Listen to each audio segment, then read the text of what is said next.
For those of you who haven't met me before, my name is Samantha Coates. I am the author and creator of the Blitzbook series of educational materials. And this morning, I'm delighted to bring you this webinar all about how to teach my Rote Repertoire series to dyslexic students. And I'm going to introduce my very special guest, Becki, Laurent, in just a moment. I would like to call out the lovely Beth Horton, without whom we could not function this morning. She is in charge of all things technical, and she will be monitoring any questions that come up in the chat. So thank you very much, Beth. Okay, so my very special guest is Becki Laurent, joining us from Lubbock in Texas. And Beth is also there, and I'm actually very jealous of those two because they get to be 5 feet away from each other, and I get to be 50 billion kilometers away from both of them.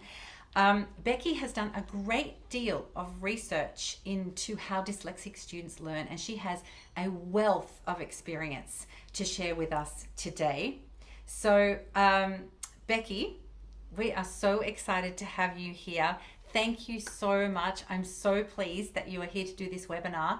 And I mean, you use the Rote Repertoire series, so that's very cool. Maybe you could just tell us why. Well, thank you for having me. I started this journey of learning how dyslexics learn 5 or 6 years ago. And I, for a while, worked at a school of only dyslexics and kids with ADHD. So imagine walking into a classroom with 40 of us. I have ADHD, 40 of us in a room and doing music together. It was kind of wild and crazy. But it was an enormously rewarding experience. And I've continued to learn how dyslexics learn and how they process information. And I was kind of stunned to learn some of the things about dyslexia that I didn't know. I thought it was just like flipping letters and, flipping numbers. It's not that at all, actually. Dyslexia is a processing problem in the brain where 3 sections of the brain don't actually connect as quickly as we need them to. So that whole process of learning how dyslexia works, along with you asking me, can you explain dyslexia in 1 minute? No, actually I cannot explain dyslexia in 1 minute, which is why we sent the PDF to you all early. I hope that you read it and that you started to notice that you might have some students who have some of these issues, or you may have experienced some of these issues with your students while you're teaching. But really the reason that I love using Sam's music for this is, first of all, most dyslexic kids, when they come to see me, they are used to failing, like at everything. They fail at everything, and they feel about this big, and they just don't think they can be successful at music either. And so the Rote Repertoire makes them feel successful. The music is cool. It's not Mary Had a Little Lamb. It doesn't feel dumbed down to them. It feels cool, and it jumps all over the piano, which sometimes is a little overwhelming, but in general we can get over that. And then really the thing I love the most about Rote Repertoire is that it is the best experience for dyslexic kids in terms of learning to listen and learning to differentiate between sounds and learning to cross the midline, which they're really terrible at, and really learning to match what they see as abstract little dots on a page to what they can hear and experience. And those are 3 of the main things that dyslexic kids have trouble with. They have trouble listening, they have trouble copying, and they have trouble matching what they see with what they hear with what to do. And that extends not just in music, but also in reading. They can see the letters, they may not know what those letters sound like, and they for sure don't know how to smoosh them all together. And before I turn this back over to Sam, I just want to show people this, because when I saw this this illustration of what it is that dyslexic people see, I went, oh wow, I have to change some things about how I teach. So this is what, Sam? What is this? It's a rubber ducky. It is giant rubber duck. What is this? Well, it's a rubber ducky, but it's the other way. Okay, what about that? Now he's upside down. But it's still a. Still a rubber ducky. Upside down rubber ducky. And what if I did it like, kind of like that? Backwards rubber ducky. It's still a rubber duck. Okay, so Sam is neurotypical and she identifies this as a duck in any position that I put it in. So do dyslexic kids when they look at music. They look at music and it can be in any direction and it's still music. It doesn't matter. Orientation is not something that they conceive of, which is why when they see B's and D's and P's, they don't understand how those are different letters. To them, it's all the same letter, except it's in a different position, but it's still the same letter. And that is what we are dealing with in terms of how they perceive the world. We really have to show them orientation. This is why your dyslexic kids don't understand up and down. They don't understand side to side. They don't understand direction at all. This is why. So just a couple of things that we're going to talk about as we go through this, and Sam teaches me some rote repertoire. Well, thank you so much, Becki. That is just the most eye-opening demonstration and explanation. It's really fantastic. So I have a couple of things that I need to talk about regarding what Becki and I are going to try and get through today. We had a rehearsal of this webinar a couple of days ago, and we realized that our original idea of Becki being my dyslexic student and us demonstrating the pieces that way was not going to work, because after 45 minutes we were still on the first piece. And we really want to try and give you a range of pieces today, because there are quite a few people who have actually not even seen the Rote Repertoire series before. So instead, we're going to showcase, hopefully, 4 pieces that Becki has handpicked from the Rote Repertoire series. She has actually very kindly written down her reasons for choosing these pieces, and we formulated that into an outline which will be sent to you along with the replay recording of this. And what we're going to do is I'm going to teach these pieces to Becki very quickly. I use these pieces with all of my students. They're kind of officially written for beginners, in their first 2 years of learning, because they're quite simple. But actually, I use these with every student, every age, every ability. And my intermediate students particularly like it. So if they come to a lesson and they haven't practiced, we just rip out a piece and we get through it in 5 minutes. And it's a fun sight reading exercise, and also leads to some creativity. That is how I'm going to teach these to Becki, as I usually would to any one of my intermediate students. And then after I've done that, so that you get an overview of the piece, then Becki will discuss how those processes may need to be adapted and added to, as she would for her dyslexic students. So in that way, we're hoping that you get a really good overview of the actual repertoire and some really important insights into how this works best for your dyslexic students. And there are now just 2 more things I need to say before we get started. The first one is that there are going to be discounts on the pieces showcased today, but there's an extra special discount if you have joined live, and we'll put that in the chat later on. And the second one is that obviously I'm going to be teaching these to Becki online, but this is not a demonstration of online teaching. I actually don't teach online at all. I teach 100% in person, except if students are ill. How about you, Becki? Do you teach mostly in person? Mostly, but I do Mostly. Do Yes. online. It's Okay. about half and half. Yes. Online teaching is definitely much harder, but today we're going to pretend that we're in the same room. So this is a demonstration of how it would work in in-person teaching, and you would then adapt that for how you would teach it online. So let's get started. Oh, sorry, Becki, what was that? I wish we were in the same room. That would be Oh, I wish we were in the same room too. So let's get started. We are going to start off with a piece called Up and Down. This is a very simple piece. It's in the 1 hat category. The series is divided up into 4 categories, each with a different amount of hats. So 1 hat, 2 hats, 3 hats, and 4 hats. The 1 hat pieces are for 0 to 6 months of learning. And this is one that Becki picked called Up and Down. And rather than me show you the score, I'm just going to play it for you first. So Becki, welcome to your lesson. Now I would have, I might have sent Becki the recording of this in advance, which is what I do for my younger students, or I'm just going to get Becki to copy. But before I show you, just to give you an idea of how this piece sounds, I'm going to play it for you. Oh, and one other thing, Becki and I both have original sound on. Now I live under a flight path and Becki lives next to a highway. So we are going to be contending with some engine noise of all sorts today, but I'm sure we'll be fine. So here is a little piece called Up and Down. It's in D major, so that we're nicely aligned and it feels ergonomic.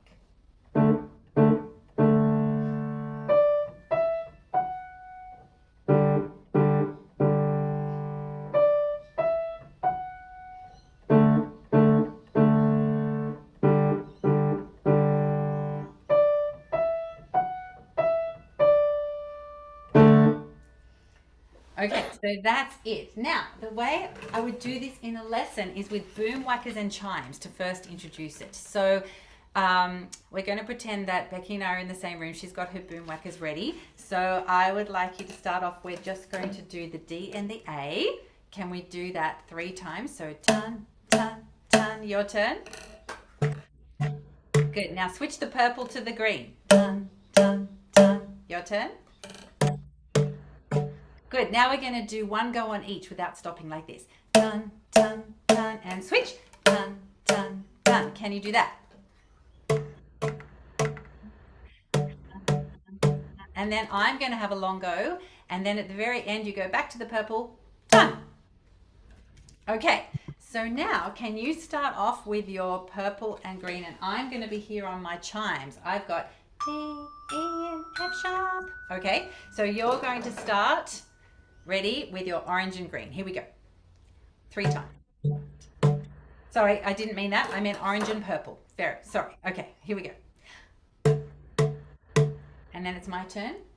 Now switch to the green. And my turn again. And now can you do one of each?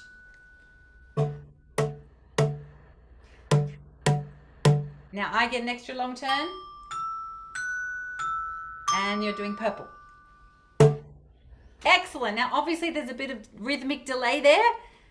It doesn't come out sounding quite in time, but it would if we were in the same room. At that point, I would then swap us around. So I would put Becki on the chimes and I would take the boom whackers and we'd play it like that. It's very simple. And then we'd come to the piano and that's when I would show Becki by rote where to put her hands. And so we'd have left hand on D and A, and then we can move our thumb to G, or you can change fingers, and the right hand's just on D, E, and F sharp. So we can imagine that I've taught Becki how to play that by rote. Actually, would you like to play it now, Becki? Or would you like me to show you the music instead? Here we go.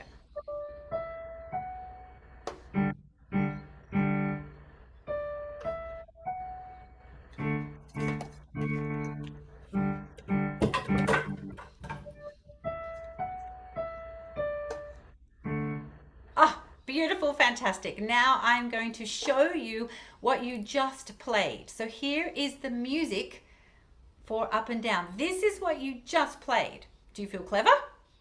I am so smart. Look at me. I can. You are so smart. Okay, so I would then get Becki to play that again, looking at the music. And now I'm going to show you levels 1 and 2 side by side.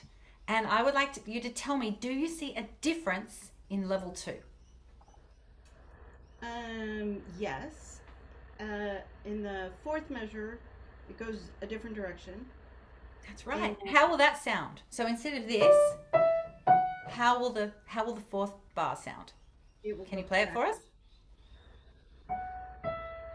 Exactly. Excellent. And do you see any other differences? There's a little doohickey on top of the last note.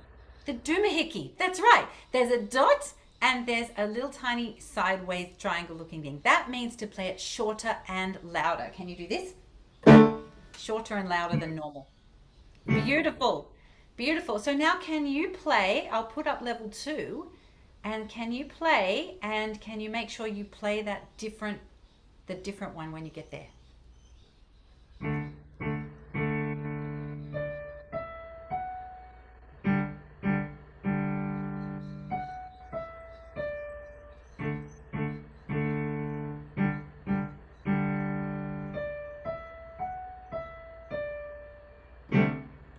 Beautiful. That was wonderful. Now, for intermediate students, it does happen that quickly. One can all be in the same lesson, but for a beginner, that might be over a period of 2 weeks. And Becki might go home and just play that for a week. And then we come back, and I'm now going to show Becki levels 2 and 3 side by side. And now, do you see any more differences? There is an extra group in the left hand under the measure 5, 6, 7. That is right. There is, which means we're going to play that at the same time. We're going to do this. And so I would get Becki to have a go of that, and we would see how the differences relate to sound. That's the whole point of this series, is seeing how differences in the score. Beautiful. And so now you can play all of level 3.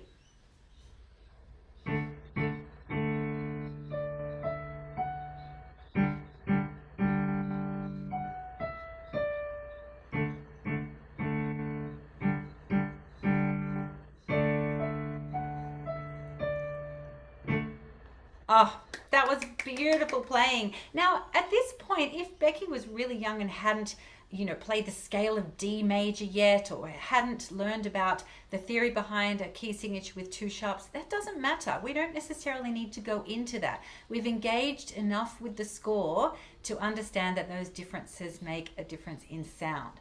So that gives you an idea of how quickly it's possible to go through a one-hat piece with an intermediate student, and that is the usual way that that is much faster actually than the usual way that I would probably teach in my studio, but you certainly get the idea of how to approach that piece. Level 1 is taught by rote, hopefully with the student having heard it beforehand, and then we look at the score, then we look at the differences between levels 1 and 2, play that, then we look at the differences between levels 2 and 3 and we play that. So when I was writing these pieces, level 3 is really the real piece, if you like, and it's been broken down into a slightly simplified variation for that. So now, over to you, Becki.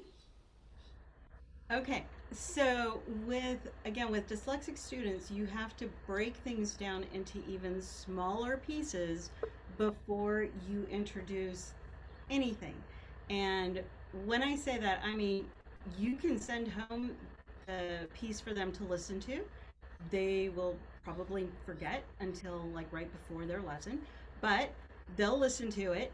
I usually have them listen to it in my office with me a couple of times, usually 2 or 3 times, just so they can kind of hear what they're supposed to be doing. But then I will start with rhythm, because with dyslexic students, you really have to get their brain in music mode.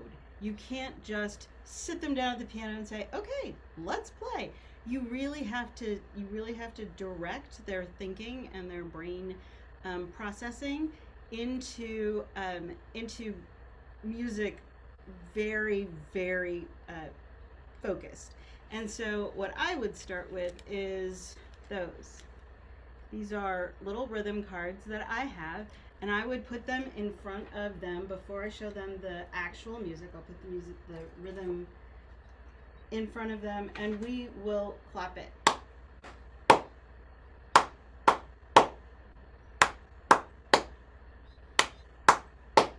We will clap that. And in fact, sorry to interrupt, but you also did say that one of the reasons why you chose this piece is because it had that consistency of rhythm. Yes, because the rhythm it stays the same pretty much through the entire piece, except for the very end where we go up and down. It's also important to remember that most of your dyslexic students are not going to hear the difference between going up and going down. Again, with the understanding that their brain is not processing orientation.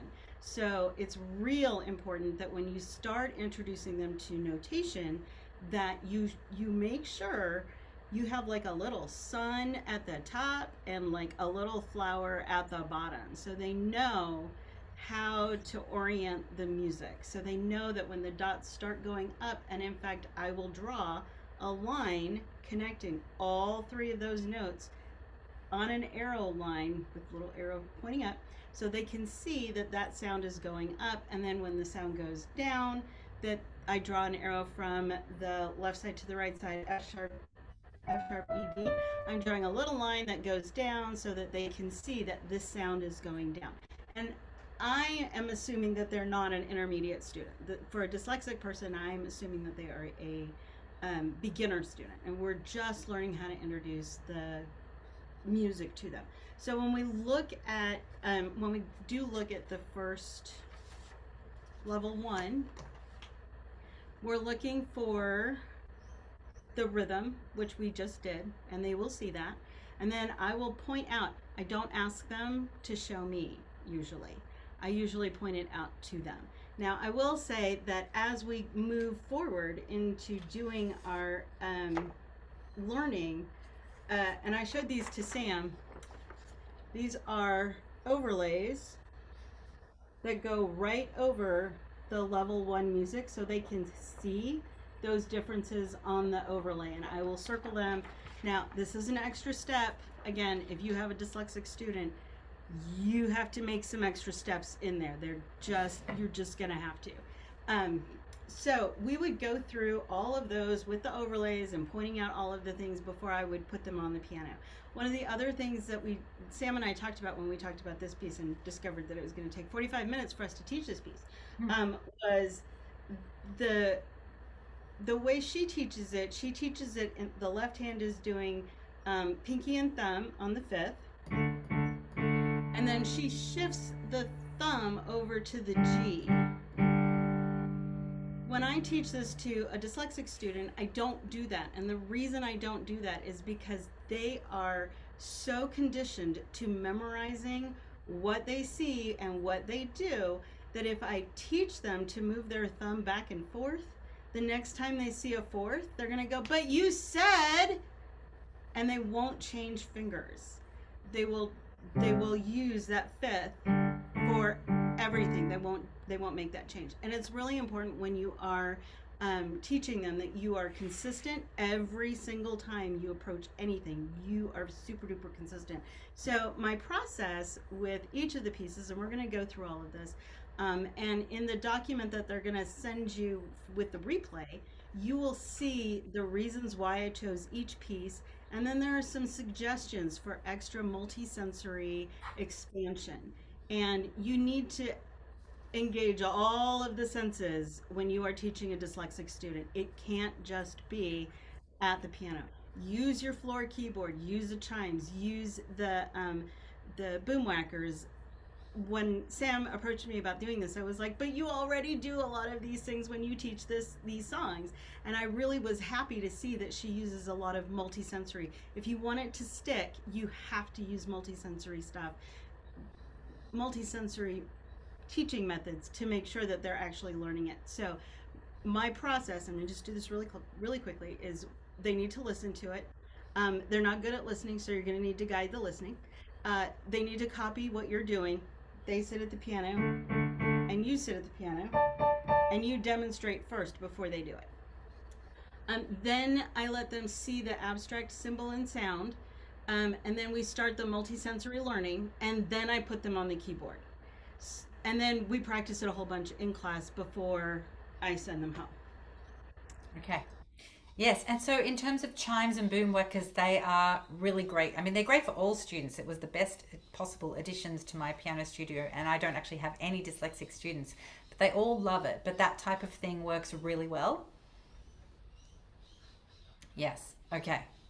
That is good to know. So that is the piece Up and Down. That is a one-hat piece, and it is also featured in the one-hat bundle, which is a collection of pieces on the site, a selection of one-hat pieces bundled into a really great price, and you're going to be receiving specials on all of that later. Now we're going to move on to the next piece, which is Circus. And so I would like to, I'm going to teach this very quickly to Becki. And this piece is in G major. So can you play me a G major chord, please, Becki? Lovely. And now can you play me the bottom 2 notes like this, and then the top 2 notes? Beautiful. Okay, and now can you play me the bottom 2 notes again? Good. And now we're going to change that to the minor one. We're going to make it sad.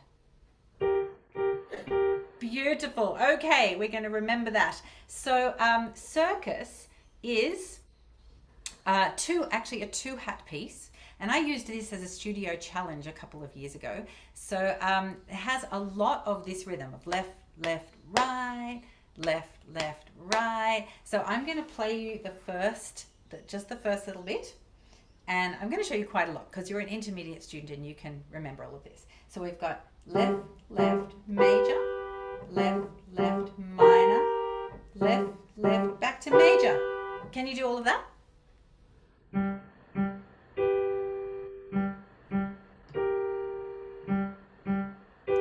Fantastic. And then at the end of that, we're going to go to the other two notes in the chord. Okay. So we're going to pretend that you've done all that. We're fast forwarding through this. Imagine, and then the second line is left, left, right, and then left hand goes down to E flat.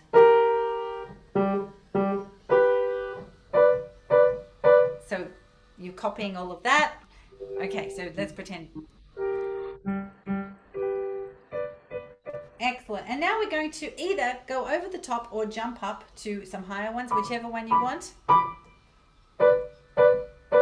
And then 3 short G's, and then the final G.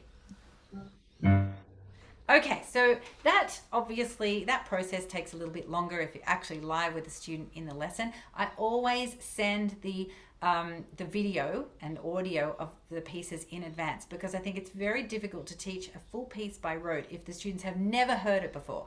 We like to play things that we're showing how to do because we're already familiar with the sound. So if they're completely unfamiliar, it's going to take a long time, and we don't want it to take too long in the lesson. Now, let's say Becky's been playing that full piece for quite a while, and so now she's come to her lesson, or we're still in the same lesson, and I'm showing Becki the score. So you already played this.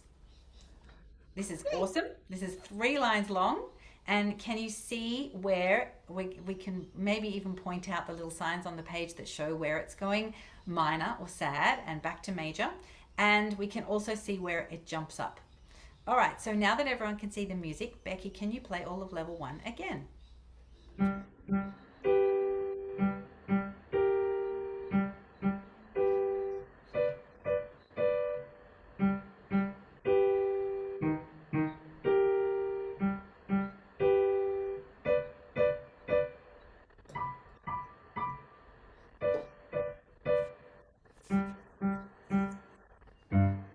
Beautiful. What an amazing rendition. Okay, now we're going to compare level 1 with level 2.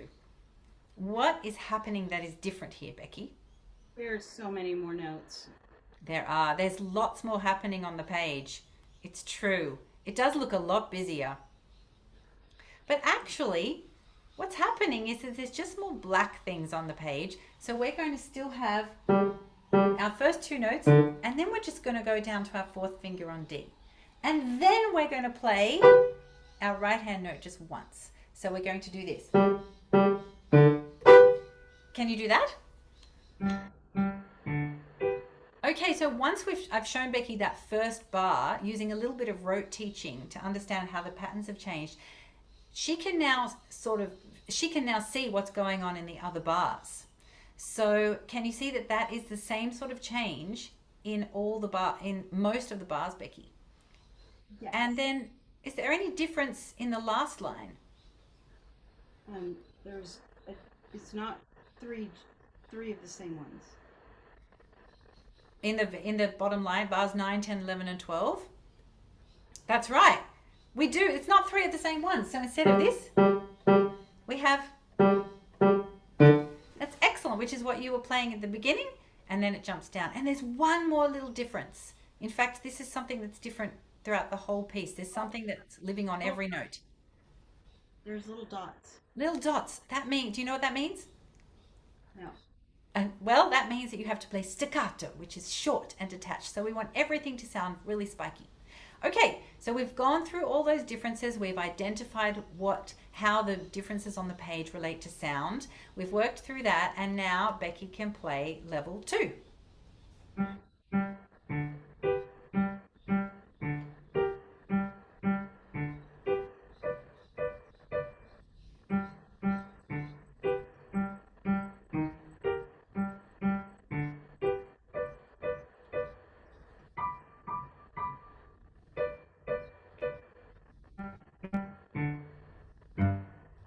Absolutely beautiful playing. Okay, we're going to fast forward again. Another week or another few minutes in a lesson with an intermediate or late intermediate student, or I do this with my advanced students as well. Wow. Now, what do you see that's different in level 3? Um, it's all there's notes in there that we didn't do. Yeah, that's right. There are extra notes in there. So actually, there's just one extra in between note. So instead of doing our two G's, now we get to go going down and back. So every time you would have had those two G's in your left hand, you're going down and back. And I would show the student by rote what that is, that we're going to the F sharp. So they can see it's a step down and it needs to go to the F sharp. And it feels really nice and ergonomic. So we would identify all the places where that happens. And it's actually very easy for students to then see that in that second last bar, that is what's happening. And it becomes a sight reading skill to spot these differences. So Becki, now can you play us level 3?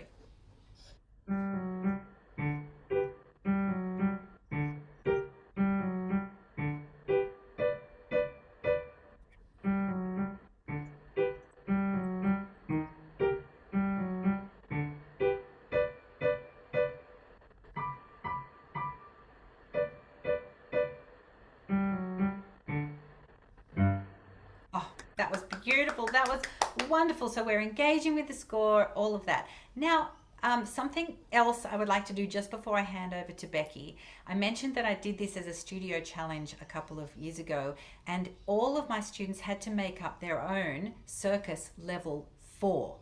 So they could do whatever they wanted to it that was different again. And then they all performed their own Circus level 4s in the end of year concert, and they all dressed up as something from the circus. It was really fun. So Becki, I would like to invite you now to play it again, and you can change anything you want. You can make notes longer, shorter, you can double notes. Some students want me to give them ideas to run with, and that's fine, or some of them just come up with them on their own on the spot. Becki, would you be happy to do that now? Make up a level 4?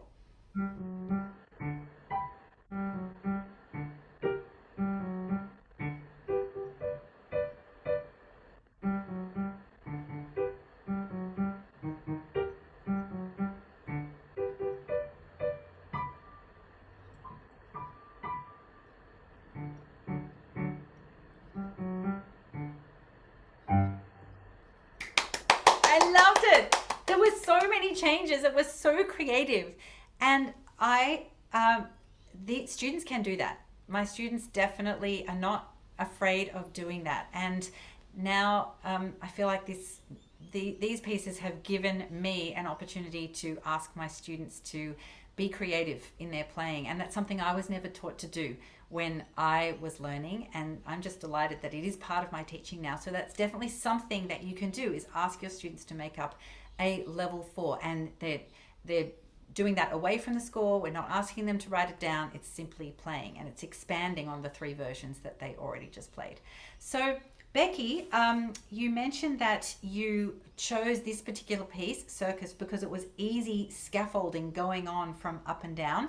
And that you said it's a way to really see how the flats and the naturals work on the page, and that the level 3 has a cool pattern. So, but tell us, how would you tweak and add to all of that when you're teaching this to your dyslexic students? Well, again, we first start with rhythm. So everyone is going, well, the student is going to be doing in the one hand. And we're going to tie that into the up and down piece that we did before. And I'm going to eventually move them into, instead of doing, I'm going to have them do it on their legs. So it's going to be, oh, I'm backwards on here. so they can see how their hands are going to start moving in a gross motor pattern than with the fine motor skills first. So we're going to do that probably a few times so we can go through the whole thing. I will be looking at the score. They don't necessarily have to look at the score, but if they do look at the score, they will be able to see how those kind of blend together. The other thing that I really love about this piece is that when you start teaching the right hand,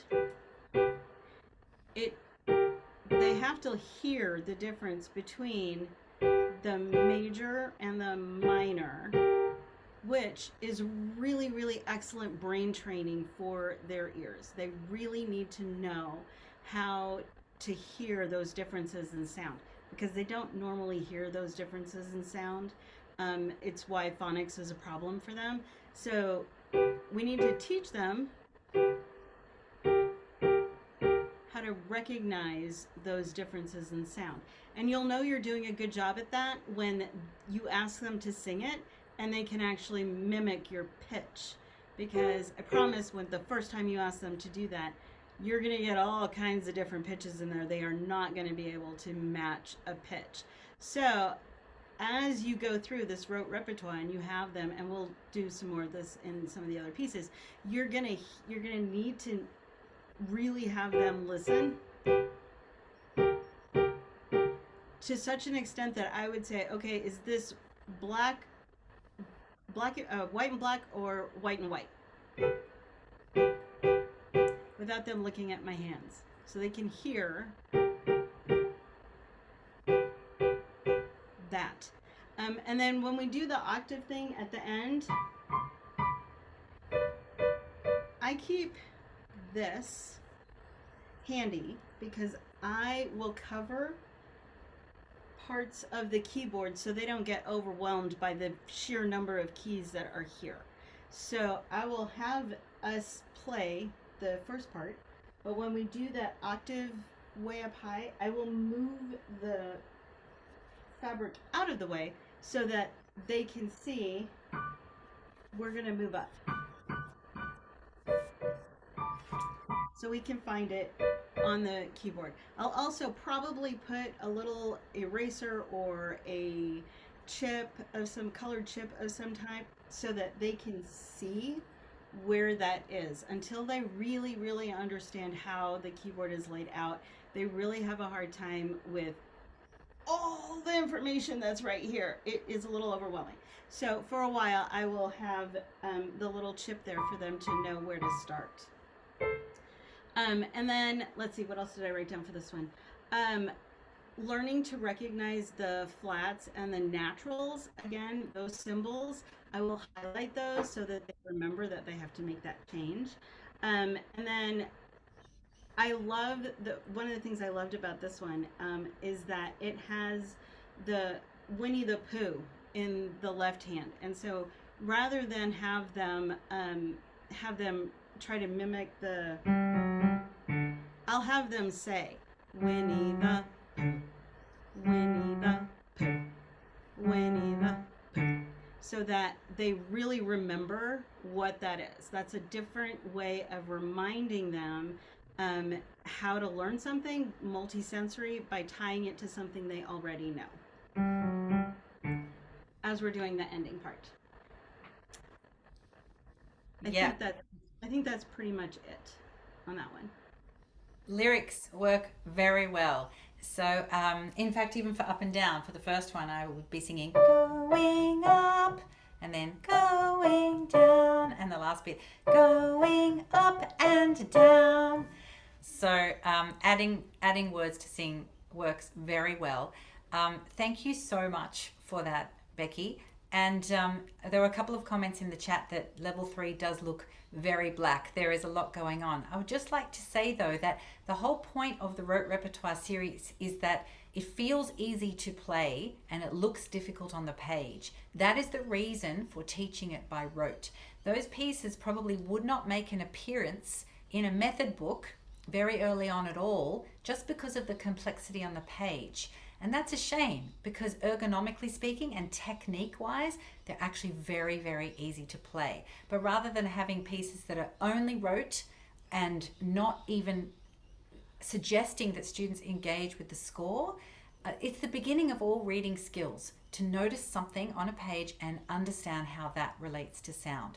That is how toddlers start to read, when they're looking at watching mum and dad read a book to them and they can pick out certain words on the page. That's the beginnings of reading skills. So we have spent quite a bit of time on those first two pieces. We do have another two pieces to show you, but I'm not going to do an in-depth teaching of it to Becki. However, she's going to give her comments. She's going to give in-depth comments afterwards. The next piece is a piece called Twisted Tango, and I'm just going to show it to you straight off because I think everyone gets the idea of how you would approach this. This is designed to be taught by rote straight away. So I would get students to do a rhythmic drill of this. So we'd go, da, we'd probably go knees, da, da, da. No, we'd probably go stomp, da, da, da, dum, stomp, da, da, dum, stomp, da, da. We'd definitely do clapping drills. And then I would get maybe left and right knees going so that the left hand is telling the right hand to go. Left, right, right, right, right, go, right, right, right, just to get that tango rhythm going. And remember, this is not looking at the music because we don't want to see all that complicated syncopation before we've actually played it. So we're drilling the left hand, going from the thumb creeping up from G to A flat to A natural and back again. And we teach this piece by rote after the student has heard it quite a few times at home. So Becki, would you like to play us level 1, and then we're just going to very quickly spot the differences in terms.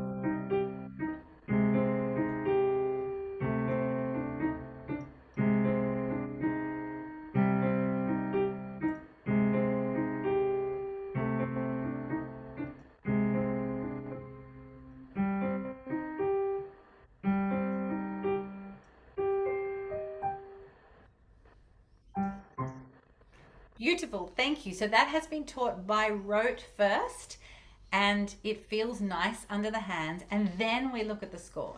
Then, just very quickly spotting the difference in level 2. What's happening, Becki?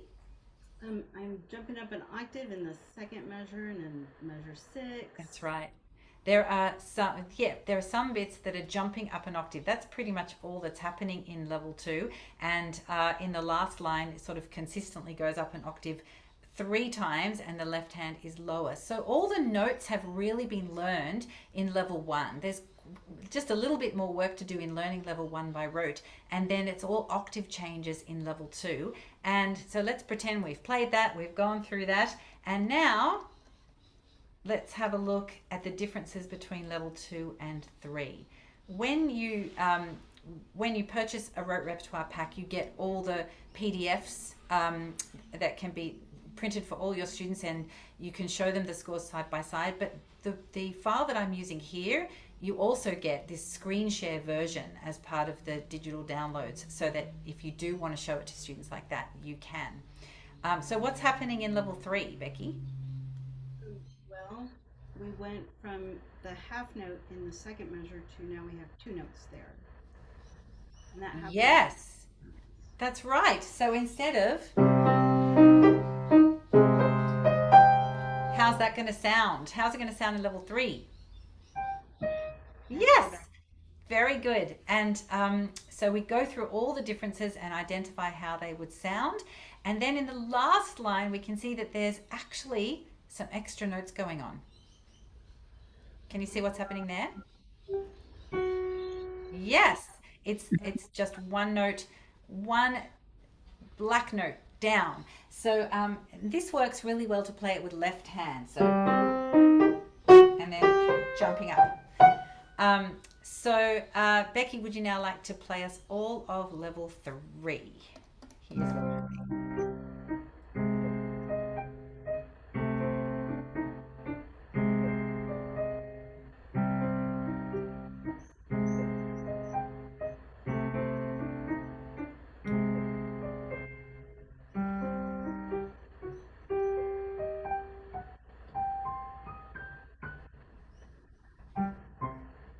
Beautiful.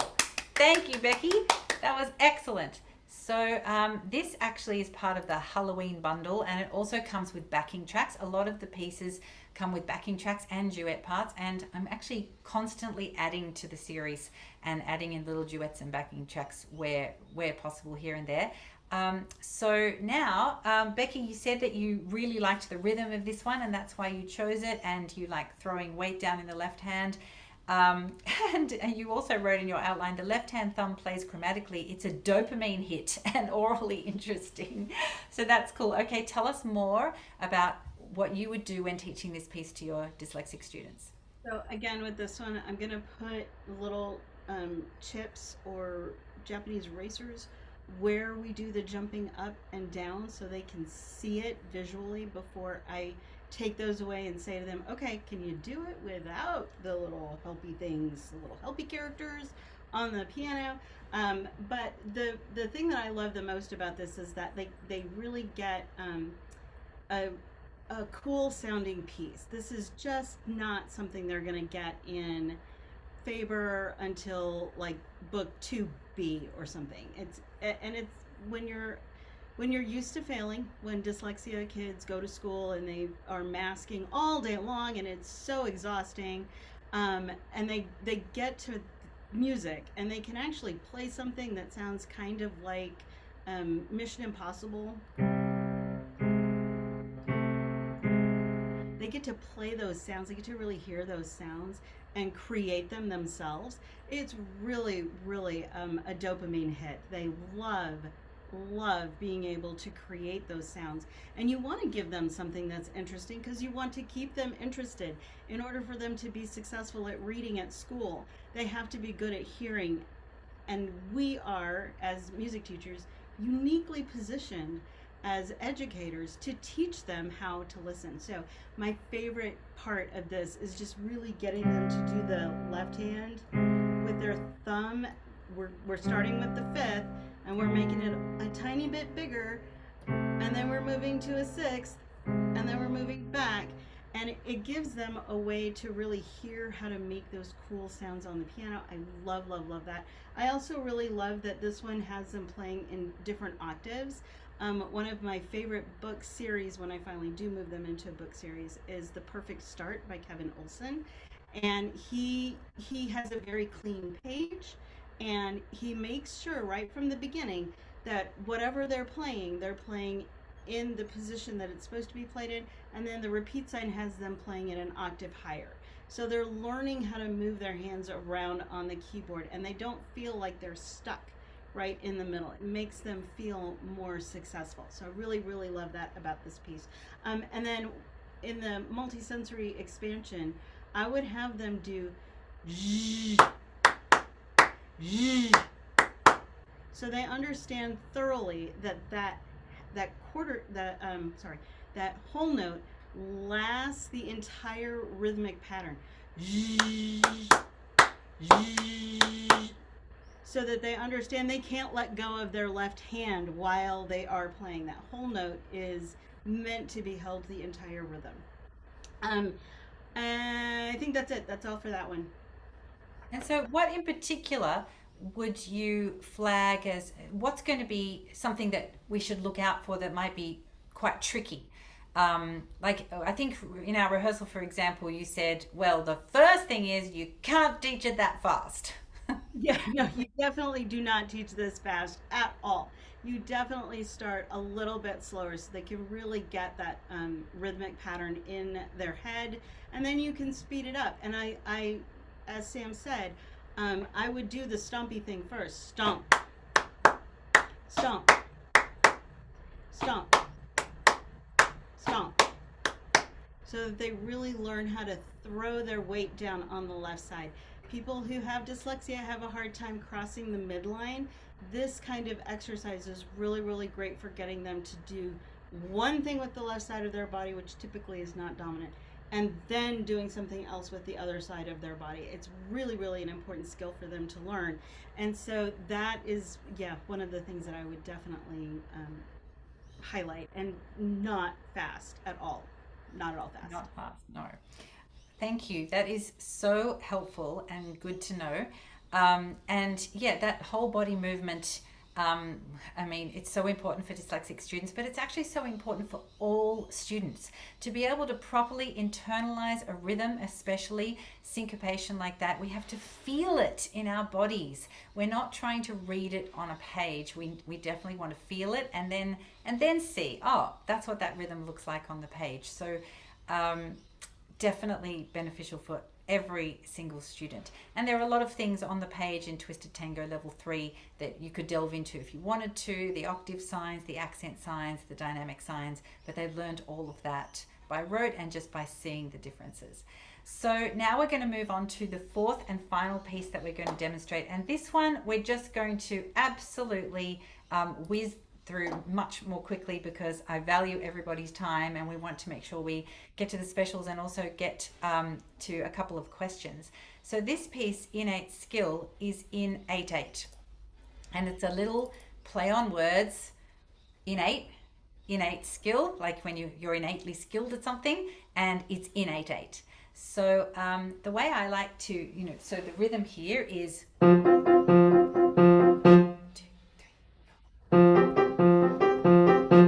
and obviously students might play it a little bit slower than that. But when teaching it by rote, we're really getting them to not play the left hand too staccato. But before I get students to play this, I ask them to tell me what they had for breakfast. Becki, what did you have for breakfast?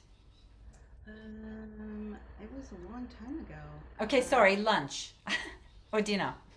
I didn't have lunch or dinner. So breakfast was toast and like a omelet. I think it was. Okay, all right. Now, when I'm asking my students this, I'm sort of desperately hoping that they're going to come up with a really good 3-syllable word and a really good 2-syllable word. So we can see omelet. Omelet is like really in between. Did you have any berries of any sort? No? Strawberry? Strawberries. Yeah, sure. I had strawberries. I totally had strawberries. Okay, so we're going to go strawberry omelet. Can we do that? Strawberry omelet. Strawberry omelet. Very good. Now, can you just clap on strawberry omelet? Strawberry omelet, like that. Strawberry omelet. Strawberry omelet. Very good. So kids in Australia will often come up with Wheat Bix. Wheat Bix is that they have for breakfast is a very good 2-syllable word as well. But eventually what we want to do is be able to feel very, very comfortable with the 8/8 rhythm. Left, right, left, right, stop. 2, 3, 4. So that is how I would introduce the rhythm for that, and then I'd teach level 1 by rote. But I'm just going to very quickly show you, we're just going to jump straight to level 3 basically. Level 1 and level 2 look very different the way they're laid out on the page.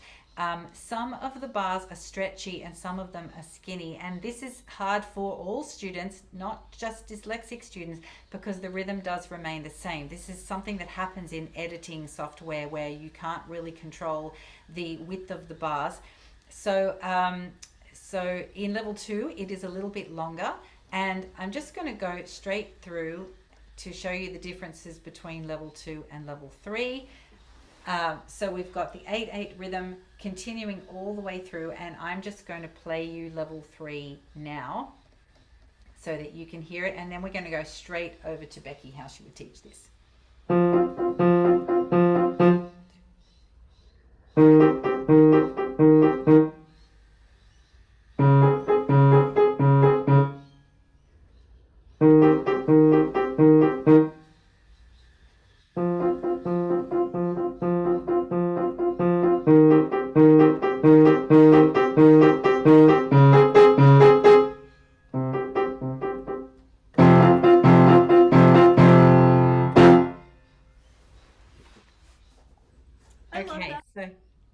So once again, this is a piece, it actually is not hard to play. It fits well under the hands, and once we've got the hang of the rhythm, it's not hard to play. It looks awful on the page. It's got 4 flats, it's got 8/8, it's full of quavers, but once we're playing level 1 by rote, we're not then scared to look at the notation to spot the difference.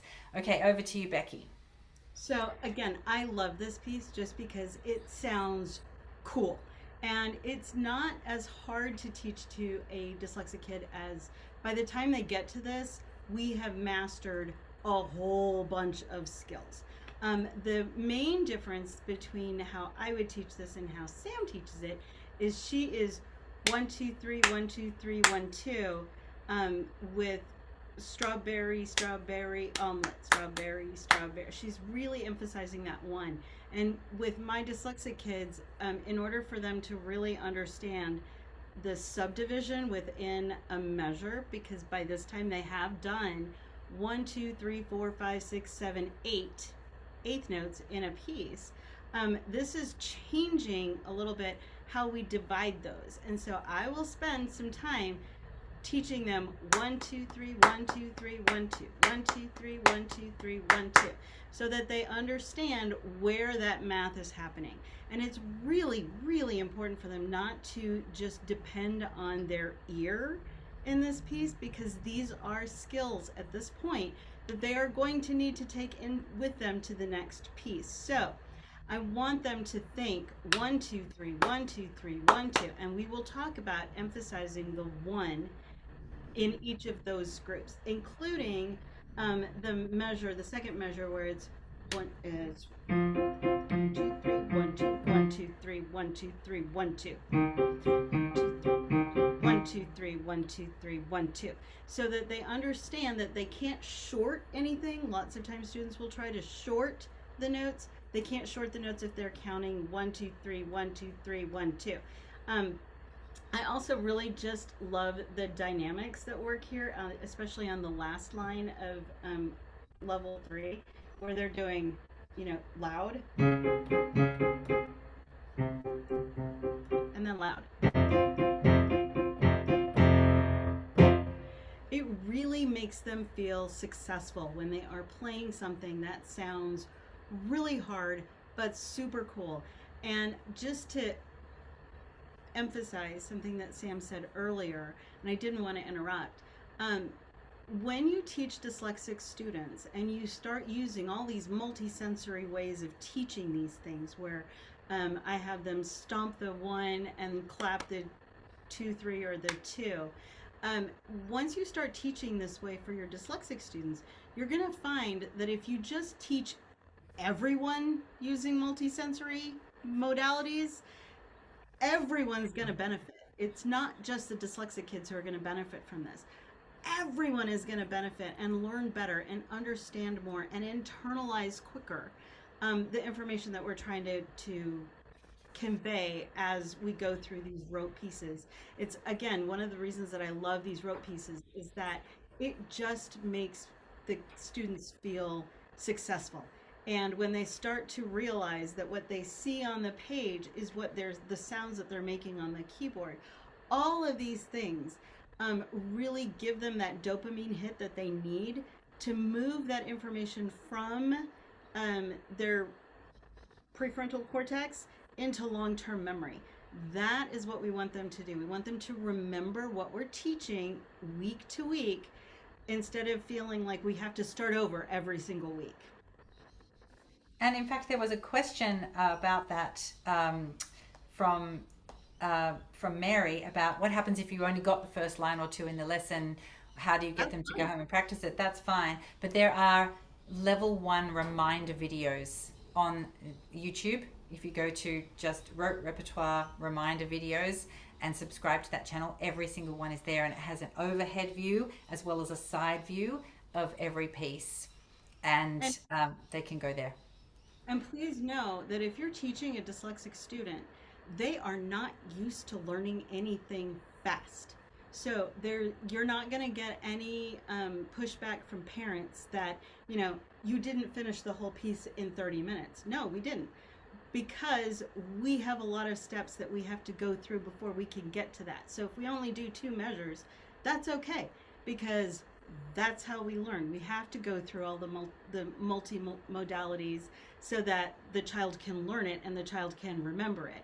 It's parents of children who have dyslexia, they're used to the struggle. They are used to the struggle. So if you can make it impactful so that when they go home they can practice and it sounds good at home, even if it's not very long what they're playing, and you explain that to the parents, hey, listen, we did 2 measures of this cool new song, but we had to do a lot of, background stuff to make sure it really stuck. The parents are fine with that. They are totally okay with that. So don't feel like the pacing of your lesson or the pacing of teaching that particular piece has to be the same as it is for everybody else. It doesn't. It's perfectly okay to go 2 measures and then 2 more measures and then 2 more measures and then 2 more measures. Totally okay. So we need patience and an understanding that progress is going to be at a completely different rate, and that's fine. It's totally okay. Okay, wonderful. So I know that there have been a couple of really great questions that have been posted in the chat. Beth, maybe are there any that stood out to you that you want to throw at Becki now? Sure. I hope you guys can hear me. Oh, I scrolled too fast. I'm so sorry. Eva asked, is it possible to teach brand new beginners with rote repertoire and not use a traditional method book? Well, yes, I do not use any traditional method books. I find that method books are very limiting. And in fact, the reason why I wrote this series is because I wanted to get away from both thumbs on middle C. Most traditional method books are reading books. They're teaching how to read music, and the playing that we do is limited to what we can read at the time, with the exception of Piano Safari. So Piano Safari contains rote pieces as well as reading pieces, and I do like the Piano Safari method, although I don't actually use it with my own beginners. But what I was trying to do here is have rote pieces that you can also engage with the score with. So I tend to use the Rote Repertoire series, and I use just flashcards and playing generally exploring the keyboard and making things up. And it's a long time before I get them into any sort of standard method book, because I'm kind of just running with it with each student and their individual needs. But I understand that that can be tricky. Becki, do you have any recommendations for method books that you would use in conjunction with this?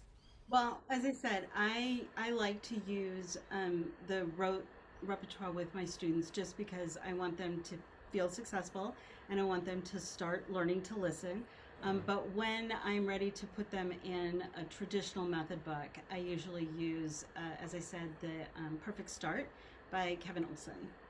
I really like, and he does do the middle C thing, but by the time we get to this, the kids are moving pretty fast through it because they understand how seconds and thirds. They understand now that orientation is, this is the bottom and this is the top, and we're going up and down on the keyboard, and it just makes a little more sense to them. Plus, that page is not full of all kinds of extraneous activities that just make them feel like there's so much going on here, I can't possibly sit down and do this. It's just too much. And they Yes.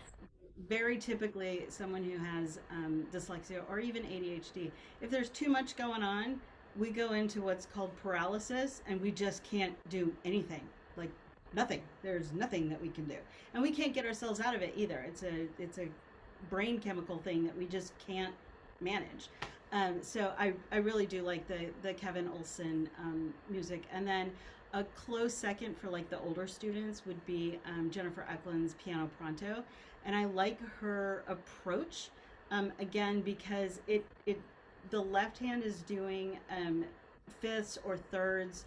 And by the time I introduce this to them, they've been doing fifths and thirds in both hands through Sam's music. So it just flows nicely, I think. And if we do experience a time in the lesson where the student does panic and shut down and has, we've accidentally introduced things too fast or what have you, what do you suggest is the very next thing that happens in that lesson? Would it be get them off the bench, get them doing something completely different? We do something completely different. I keep a rebounder in my office. So I may have them stop what we're doing at the piano and start jumping rhythms on the little tiny. A rebounder is a small trampoline, And so we'll start jumping rhythms on the trampoline just to reset our brain. The other thing that my dyslexic students will frequently get is they'll get a piece of gum, either a sour piece of gum that they start chewing, and that also helps. There's something about the taste with sour stuff resets their brain, and so we will chat about some things, and I'll hand them a piece of gum, and they'll chew on it, and then we'll go back to playing, and it's usually much better. Wow, that is definitely multisensory. That's awesome.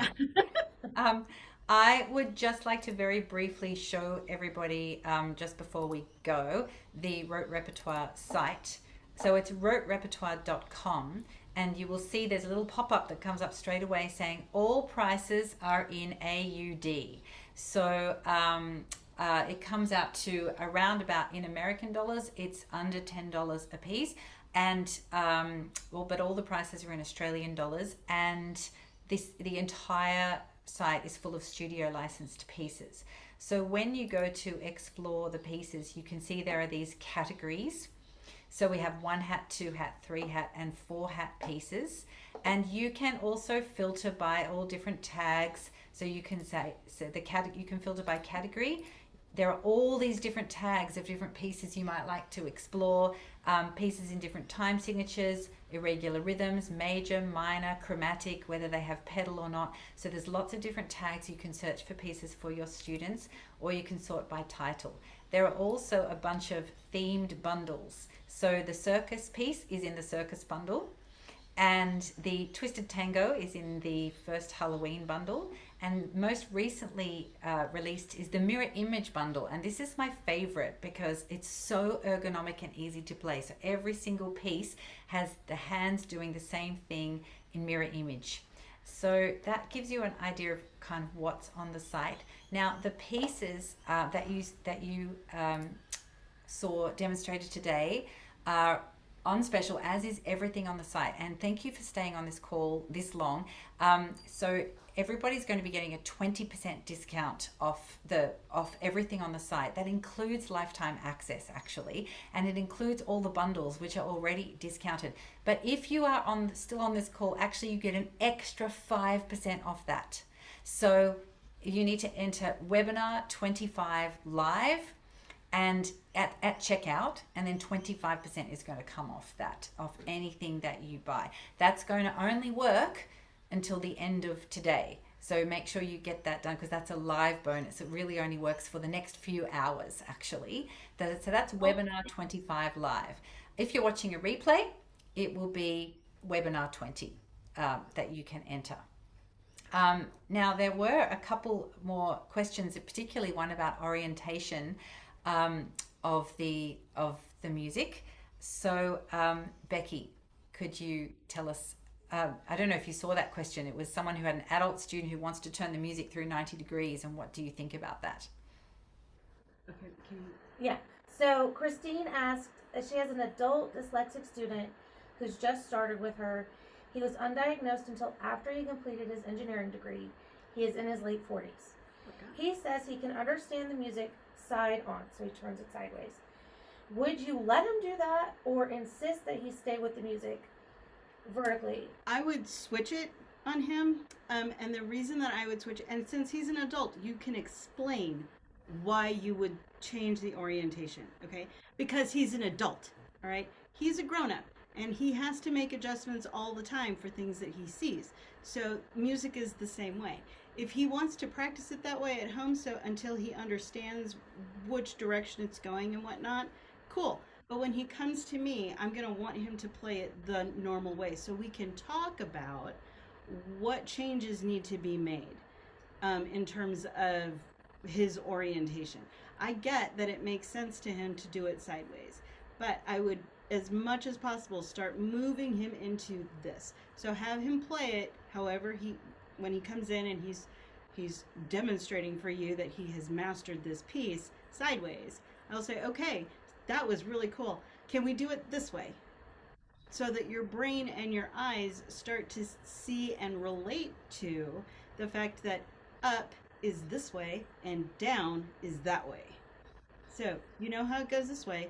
Flip it, play the same song again so we can start learning this, because ultimately the goal is for us to be obsolete in their playing. We want them to develop skills to be able to play without us.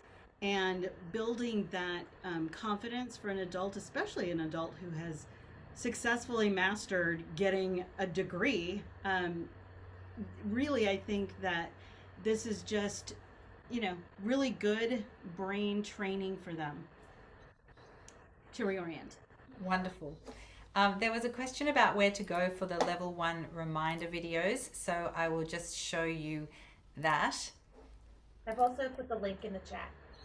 Oh, fantastic. So it is just called Blitzbooks Rote Repertoire, and it's full of the reminder videos. Every single piece is on there, and there are also videos of some of the duets that have been put into the pieces, and you can see the orientation of the pieces. There's like the overhead keyboard, and then there's also the side view, so hopefully that is helpful. And there are also playlists on here. There is a playlist of the actual book that is put together of Rote Repertoire. There's 20 pieces that are put together in a book. Unfortunately, that's only available in Australia. There's just one book that is a compilation of 20 of the pieces. It does have Circus in it. It does have Innate Skill in it. It doesn't have Twisted Tango or Up and Down. So there's really 60 pieces in that book, because there's 3 levels of each piece. There's no plans for book 2. I saw somebody did ask a question about that in the chat. And I also saw somebody asked a question about, could we have larger font? It is, unfortunately, I'm very much limited to an A4 page. And I do suggest blowing that up to A3 if you have an A3 printer at home. That would be ideal for students that have any visual difficulties with looking at the page, because there is a lot on the page. But I have tried to keep it to one page so that it's very easy to compare one with the other. So Beth, are there any more questions that I'm very aware that we're running over and that people have to go. Becki, is there anything else that you would love to say? I would just love to say thank you for having me. Thank you for the opportunity to share with teachers different ways, and to help teachers understand that when you're working with a dyslexic child, you really need to use as many senses as possible for them to learn.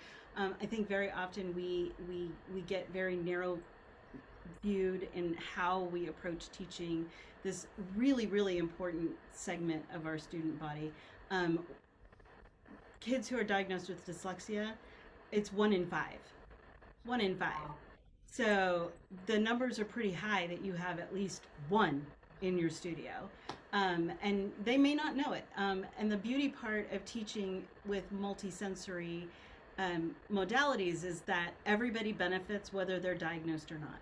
And so I really appreciate the opportunity to be able to share that message with teachers. It has been so educational for me, for everybody. I just know. So I love the way you've explained everything so clearly, and it's just been so educational. So thank you so much. Thank you so much, Becki. Thank you, Beth. Thank you, everybody, for joining us. And you'll get a follow-up email with a link to the outline that Becki put together, and a link to all the specials. But don't forget to use that webinar 25 live if you're watching now, and that applies to absolutely everything on the site, including things that are already discounted. So thank you so much for everyone for your time, and thank you again, Becki, and we'll see you soon. Bye.